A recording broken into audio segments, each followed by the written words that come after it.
네, 내년 11월 경상북도 경주에서 아시아태평양 경제협력체 APEC 정상회의가 열립니다. 경북을 세계적인 관광도시로 만드는 계기가 될 것으로 기대되는데요. 네, 한편 대구와 경북의 행정통합이 속도를 내고 있는데요. 현재 어느 단계에 있는지 이철우 경북지사를 모시고 직접 들어오겠습니다. 안녕하십니까? 예, 반갑습니다. 예, 반갑습니다.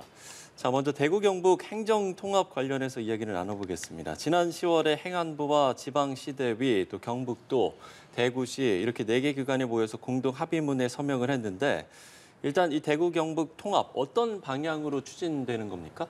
예, 대구 경북은 원래 한 뿌리였습니다.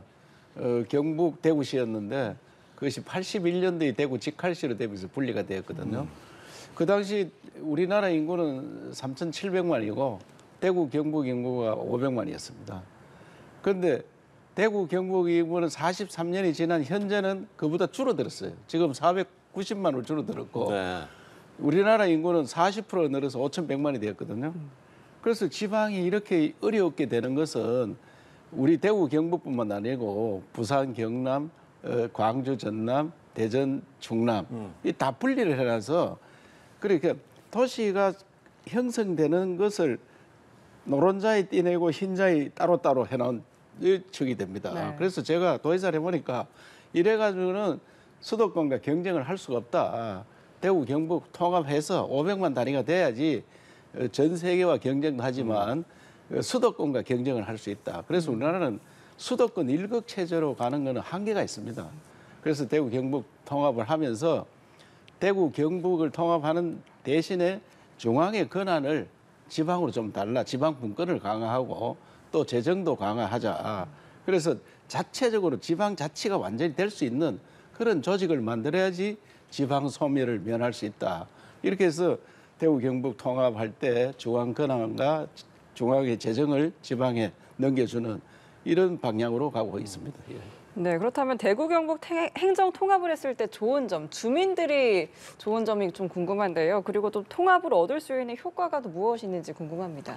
그래서 이제 우리 5천 년 동안 중앙 집권제를 해놓으니까 중앙에서 모든 걸 다 관리를 합니다. 우리 앞에 있는 낙동강 우리가 손도 못 댑니다. 다 중앙 환경부에서 관리하고 산업단지 구미 포항 국가산단이 있는데 다 산자부에서 관리하고 네. 각 대학들이 있는데 교육부에서 다 관리하고요.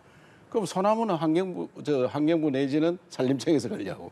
그 우리가 할 게 뭐 있느냐 이야. 우리는 중앙 관리들 보고 사정하는 일만 하고 있습니다.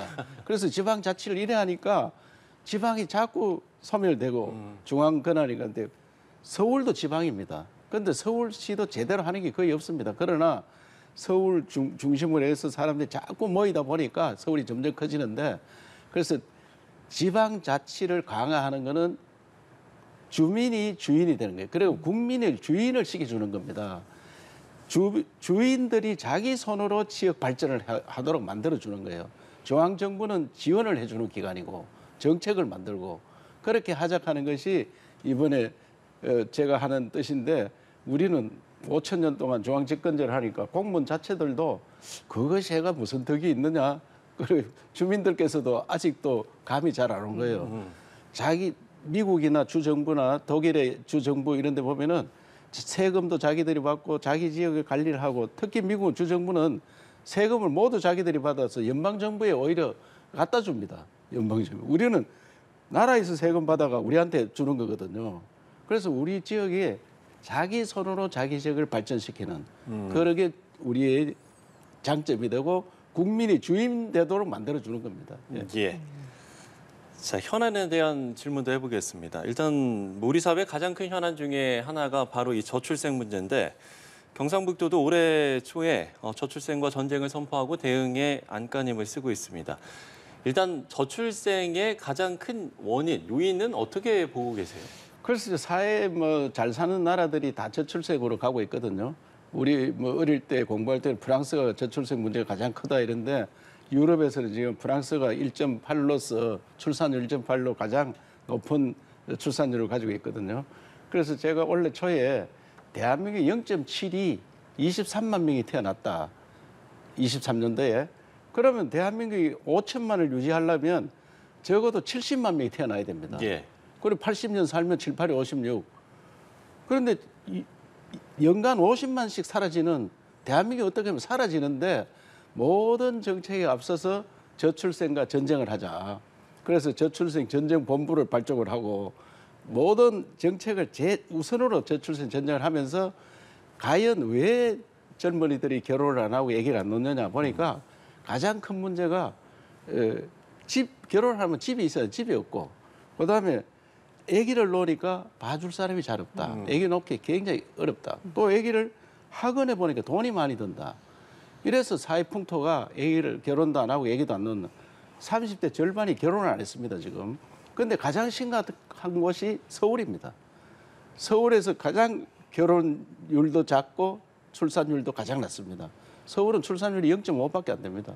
우리는 그래도 0.9 이 정도 되는데 그래서 저는 이 제도를 어떻게 하면 우선은 요새 젊은이들이 만남을 잘 없어요. 만나도록 해주고 네. 그다음에 결혼을 하게 되면은 집을 월세는 지원해주고 전세는 이자 지원해주고 그다음에 애기 놓으면은 아파트 대부분 아파트 살기 때문에 아파트 1층을 우리가 매입해서 영세 아주 어린 애들도 거기서 봐주고 그다음에 저학년 초등학교 고학년 반 만들어서 동네에서 아기를 키워주는 거예요. 그러면 이 선생님들 우리가 다 국가 공무원처럼 관리를 해서 지원해 주니까 지금 시범적으로 하고 있으니까 인기가 너무 좋습니다. 부모들이 출근하면서 자기 아파트 1층에 아기를 맡겨놓고 가면은 퇴근을 아무리 늦게 해도 괜찮은 거예요. 24시간 봐주니까. 예, 같은 아파트니까. 요 같은 아파트에. 그리고 동네 주민들이 그 혹시 여유가 있는 분들은 그 와서 놀면은 또 내가 전업주부라도 내가 와서 거기 아기를 맡겨놓고 놀고 있으면 놀아도 수당을 주겠다. 그러면 옆집 애들 좀 봐주게 되는 거예요. 그래서 공동체가 살아납니다. 그래서 제가 공동체에서 아기를 키우는 그래서 육아천국이다. 그래서 경상북도 K에 네. 보다듬어 준다. 보듬에 육아천국에서 6천 K보듬 6천을 우리 경상북도 내에 신청하는 것은 대부분 다 하기로 하고 그다음에 이것을 전국으로 확산하자. 아기 키우는데 어려움이 없어야 된다. 그래서 경상북도가 몸을 보이고 전국화하고 있다는 말씀을 드립니다. 네, 지금 경북도의 저출생 해법에 대해서 살짝 말씀해 주셨는데 지금 어떤 성과를 내고 있는지 지금까지의 추진 상황을 좀 자세하게 설명을 해주시죠. 그래서 제가 말씀드린 대로 우선에 만남 자체를 안 하기 때문에 우리 경북도청이 결혼 서비스 기관 중매 역할을 합니다. 네. 만남을 주선을 많이 해주는데 과거에는 제가 도지사 돼서 처음 만남을 주선했더니 이 성사율이 거의 없었어요. 저출생과 전쟁을 선포하고 의식화 시기 놓으니까 한 40% 내지 50%가 성사가 되더라고요. 그래서 성사되면은 이분들이 결혼을 한다 하면은 저들이 외국 여행도 시켜주려고 합니다.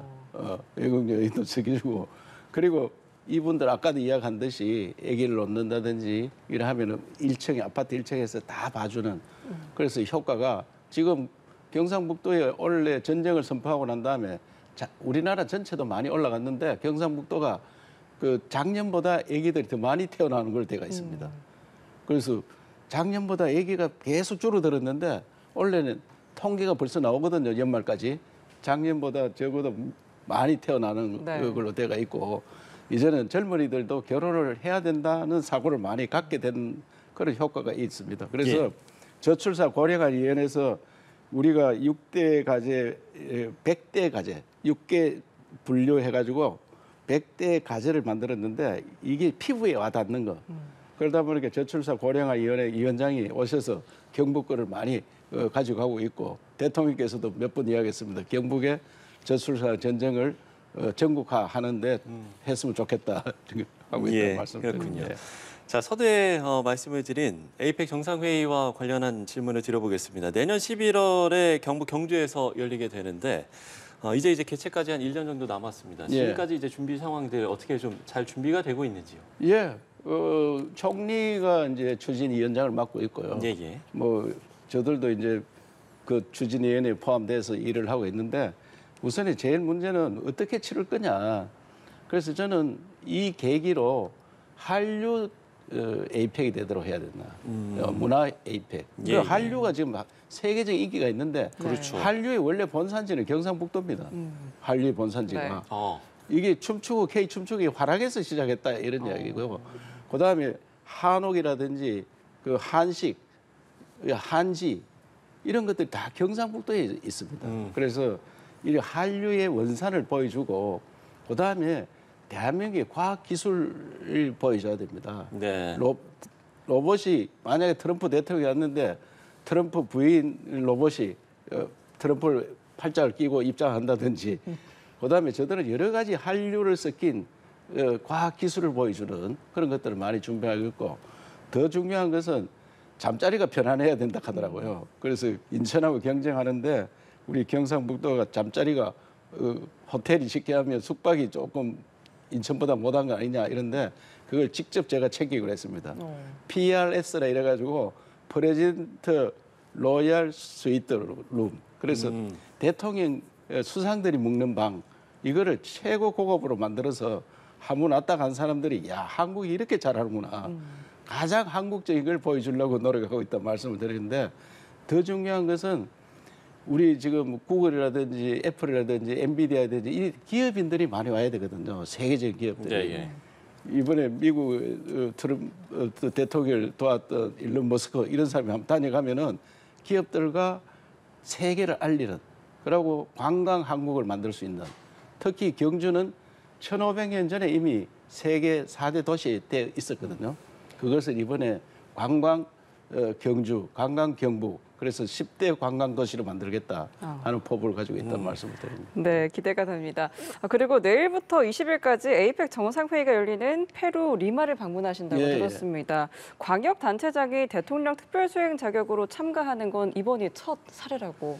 그래서 에이펙을 이제 우리가 2005년도에 개최하고 이번에 이제 2025년도 20년 만에 개최하는데 에이펙을 준비하는 거를 더 잘 하도록 그래서 대통령께서 같이 가서 보고 현재 진행 상황을 어떻게 하는지 무엇이 우리가 잘하고 못하는지 그걸 비교해서 잘할 수 있도록 도지사 같이 갔으면 좋겠다 이래서 수행해서 가는데 이 계기로 페루에서 하는 거 보고 그다음에 우리가 어떻게 더 잘할 수 있는지 그걸 꼼꼼히 챙겨가서 오겠습니다.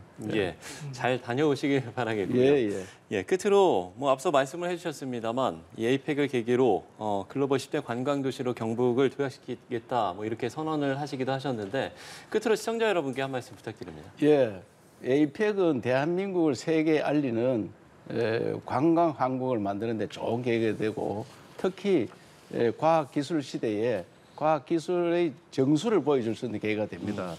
경상북도 문제만이 아니고 대한민국 전체가 할 수 있기 때문에 에이펙에 관심 있는 분들은 뭐든지 아이디어를 주시고 함께 동참해서 대한민국이 정말 한류가 우뚝 서고 어떻게 하면 에이펙을 계기로 대한민국이 더 한 단계 업그레이드되는 초인류 국가로 발돋움할 수 있도록 모두가 도와주시길 바랍니다. 저들도 최선을 다하겠습니다.